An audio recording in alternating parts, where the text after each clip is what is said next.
Excuse me, is Lu Wan here? Fong Zijuan stood at the door of the Civil Engineering Department Class 2, gently knocking on the door. His bangs covered his clear eyes, with light fragments refracting from his pupils. Fong Zijuan wasn't sure what kind of mood he was in as he knocked on the door of Lu Wan's class. He only hoped he wasn't too late. Lu Wan isn't here. Maybe you should check the North Gate. The North Gate? Damn. Is it already too late? Fong Zijuan's pupils shrank, his brows furrowed as a memory surged in his mind. Without even saying thanks, he dashed off like a rabbit. He remembered that Lu Wan's hand was broken by someone today, at this very time. After that, he would never be able to hold a paintbrush again, unable to become the excellent architect he was meant to be. He would be left doing laborious tasks just to make ends meet. In his previous life, Fong Zijuan had a heated argument with his beloved elder brother over his romantic entanglements, which eventually led to their mother's illness and the family's downfall. He didn't end up well either. The Zhou family discarded him like a used pawn.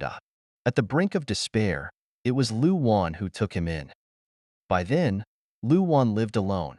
His grandmother had long passed away. He worked a job watching over a small stall, his body muscular but unable to hold a pen with his right hand. Fong Zijuan lay in Lu Wan's house for 3 days. During those 3 days, Lu Wan never asked his identity or why he was injured, but took care of him meticulously. He pawned the only valuable thing in his house to get money for Fong Zijuan's treatment. By that time, Lu Wan was much more mature than he was now. His eyes seemed to contain a bottomless dry well. He worked hard, earning money desperately. But Fong Zijuan saw no hope in his eyes, as if the spring of life had been drained, leaving only a pool of dead water. Lu Wan had become like stagnant water. When Fong Zijuan lay on the hospital bed in his dying moments, he had no other wish but to return to the past and help Lu Wan. His overwhelming hatred was redeemed by Lu Wan's kindness. He didn't even want revenge anymore. He just wanted Lu Wan to live well, better than anyone else. Heaven showed mercy, giving him another chance. He was reborn right before he fell into the water in his second year of college, just in time to prevent Lu Wan's hand from being crippled. In this life, could he still not change Lu Wan's fate? The North Gate was the most secluded spot in the school, rarely visited by students. The surveillance cameras on either side of the road were also broken due to long years of disrepair. The people looking for trouble picked such a place because they had no intention of letting Lu Wan live. In his previous life, Fong Zijuan had lain on a hospital bed countless times, lamenting Lu Wan's crippled right hand. Lu Wan's hands, with their well-defined joints, were meant to hold a paintbrush and sign his name at numerous international competitions. But instead, they bore an ugly scar from the inside of his little finger to the base of his index finger. At the same time, his little finger and ring finger were broken, his upper arm fractured. Even if they were repaired, they could never be as agile as before. Fong Zijuan had often touched Lu Wan's scars, seen the sorrow in his eyes, and the forced smile that was filled with bitterness. That smile deeply hurt Fong Zijuan's heart, and he could not let Lu Wan fall into such a life-changing predicament again. Fong Zijuan ran faster and faster, his face flushing unnaturally. Heavy breathing and dry lips from overexertion couldn't stop his desire to see Lu Wan. The wind roared past his ears like a knife, his heart beating faster and faster. The North Gate was in sight. Hope gleamed in his eyes, but before he could feel joy, his eyes turned cold. Several shirtless men with steel pipes had their backs to him. "Stop!" The men turned their heads viciously as Fong Zijuan panted heavily. The men forming a circle tilted their heads, and Fong Zijuan finally saw the person he had been longing to see in the corner. Lu Wan's hand was fine. There were no grotesque wounds, no exposed bones. He had made it in time. Even though Lu Wan was in a sorry state, his eyes were as fierce as a wolf's. His whole body was in a defensive stance, his blue jacket covered in dust, and there were small abrasions on his forehead. Fong Zijuan's breath instantly stabilized, his heart settling as he saw this. His legs went weak, and his face filled with joy. Lu Wan looked at the disheveled young man running towards him, hair tousled by the wind, shirt tails stained with yellow mud, eyes red as if he were about to cry. "Who's this little brat sticking his nose where it doesn't belong?" The man waved the steel pipe in his hand. He was here to collect a debt, not to play games with them. "If you know what's good for you, get lost, or I'll teach you a lesson too." He spat. Fong Zijuan pulled out a bank card from his pocket and threw it at their feet, barely holding himself up. "There's 50,000 yuan in there. Consider the debt paid." Fong Zijuan's mind was solely on getting Lu Wan out of that corner. Seeing Lu Wan half lying in that dark corner, Fong Zijuan's heart ached with each beat, recalling Lu Wan's disappointed expression when he mentioned this incident. He couldn't care about anything else. Yo, The man, incredulous, picked up the card and slipped it into his pocket, his fingers pinching the thin card. Where'd this fool come from, standing up for this kid? The bald man took the money and quickly left. Fong Zijuan stood up and rushed to Lu Wan's side, carefully examining his hand. His long, fair hand was covered in dirt and dust, with grime under the nails. But thankfully, there were no wounds. He scrutinized every detail, his eyes burning. Lu Wan, feeling uncomfortable, moved his fingers. "Does your hand hurt?" Fong Zijuan held his hand with concern. Lu Wan, a bit taken aback, subtly withdrew his hand, warily observing the student who had suddenly appeared to help him. "I'm fine. Who are you?" Only then did Fong Zijuan realize that in this life, Lu Wan didn't know him yet. His actions must have seemed impulsive and inappropriate. He was about to speak. "I?" He glanced at the chaotic surroundings, thinking it wasn't the place to talk. "Let's go to the hospital and get your hand checked. I'll explain everything later." He was still worried about Lu Wan's hand, fearing any hidden injuries, even if there were no visible wounds. Lu Wan glanced at his freely moving hand, finding it unnecessary. He couldn't understand why the other person was so anxious. "No need," he firmly refused, not wanting to waste money. "My hand's fine. Thanks for helping." "It's no problem." Fong Zijuan's eyes dimmed at his refusal, but he stubbornly continued, "You should still get it checked. You study architecture.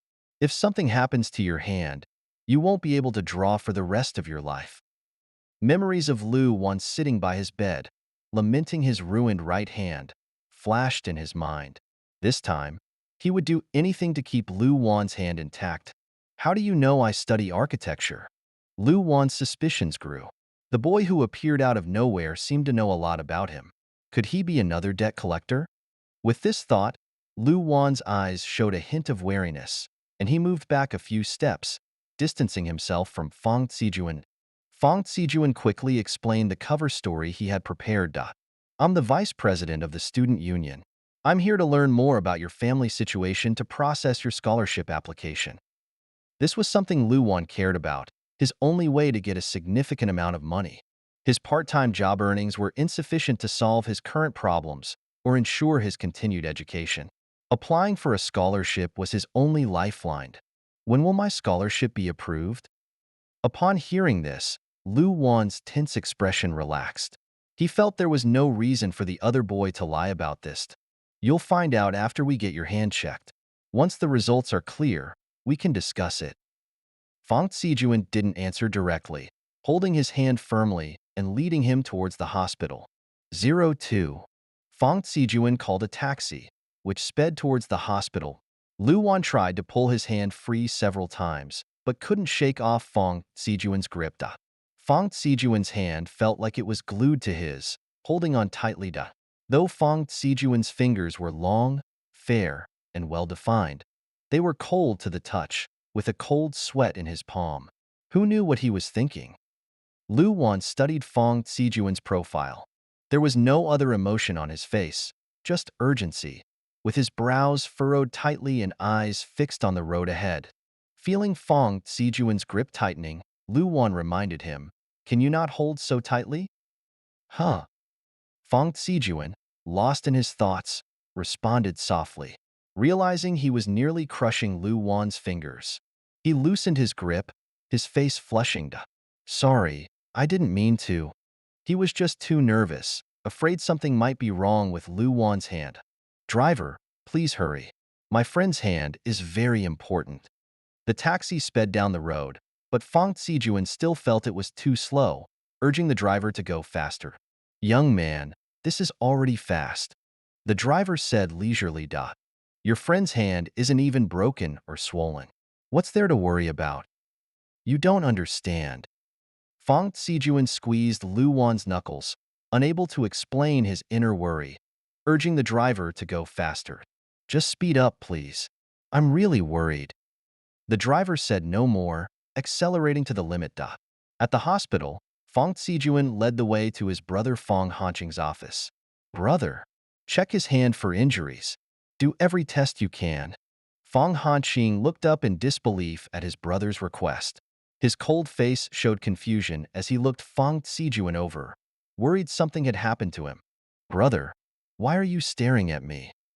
Fong Zijuan, impatient, saw his brother missing the point. Fong Hanqing, puzzled, thought his brother might have injured someone who needed treatment. Tell me what happened first. Fong Hanqing leaned back in his chair, seeking an explanation. Check him first.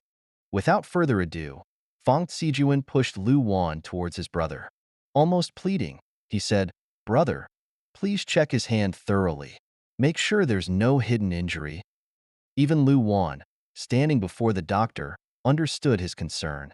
When Fong Zijuan mentioned a full set of tests, Lu Wan protested. No need. Doctor, just a quick look will do. No way. Fong Zijuan retorted loudly, with a fierce look. Brother, make sure you check thoroughly. His hand mustn't have any problems. Fong Hanqing had never seen such determination in his brother's face, as if he were dealing with a treasure. Seeing his brother so insistent, he asked Lu Wan to extend his hand for examination. Lu Wan, unsure which nerve the other had touched, reluctantly followed, enduring the unnecessary tests. After the CT scan and while waiting for results, Lu Wan finally voiced his doubts. Why are you helping me? I. Facing Lu Wan's puzzled gaze, Fong Zijuan hesitated. He couldn't tell him about the betrayal by the Zhou family, the media exposure of their crimes, or how they wanted him dead, nor about how, in his most desperate moments, Lu Wan had taken him in, making him want to repay the kindness. No one would believe such a story. Don't worry about it. Fong Zijuan stammered. I saw you being bullied and couldn't just stand by, just like how you helped me back then, disregarding everything. I can't let you fall into such a situation again. Recalling the past, Fong Zijuan's eyes reddened, looking like a naive bunny who had been bullied. Hey, don't cry. Lu Wan, unable to handle such expressions, tried to comfort him awkwardly.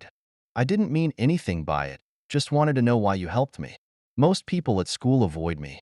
He laughed self-deprecatingly, reaching into his pocket for a cigarette. Seeing the gesture, Fong Zijuan reminded softly, no smoking in the hospital. Please bear with it. Lu Wan's hand froze, surprised at how well the other knew him. It felt like they had known each other for years, not just a day. How did you know I wanted to smoke? Fong Zijuan laughed awkwardly. My dad does the same thing when he wants a smoke. I guessed from your gesture. Of course, he couldn't say they had lived together for months, and he knew all his little habits. He made up an excuse, mentally apologizing to his dad for using him as a shield. Can we talk about the scholarship now? Lu Wan hadn't forgotten his compliant purpose. Fong Zijuan shook his head seriously. I said we'll discuss it once your hand is fine. I keep my promises. He had no mood to discuss the scholarship now. Lu Wan's hand was more important than money. Can't you be a bit flexible? Lu Wan asked tentatively, surprised at the stubbornness over this issue. His hand seemed fine, yet the other spent so much money, as if it were his fault. Fong Zijuan instinctively shook his head. Anything else can be negotiated. Not this? Lu Wan, frustrated, sat quietly, feeling even more annoyed.